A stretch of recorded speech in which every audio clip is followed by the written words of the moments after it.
رجل أعمال معروف وعنده شركات كلها مغمورة وبتحقق نجاحات بشكل كبير جدا. احنا من العادات الكويسة ان احنا نحتذي بقصص نجاح الناس دي. الراجل دوت وصل في وقت من الأوقات كان عنده شركتين اتنين، شركة اسمها سبيس اكس، وكمان شركة اسمها تسلا بتاعت العربيات. فوصل في مرحلة ان الشركتين دول بيغرقوا، هيخسروا، وبيقول لك معاه مبلغ من المال يعني يا ينقذ بيه الشركة دي وتموت التانية او العكس صحيح.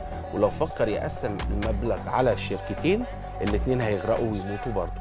تخيلوا الراجل ده قرر يعمل ايه؟ الراجل ده قرر انه بالفعل يموت نفسه ويموت كل اللي معاه ويحط المبلغ يقسمه مع الشركتين، وقال لك انا حاطط حياتي قبل شركاتي. فعشان كده قدر بالفعل ينجح.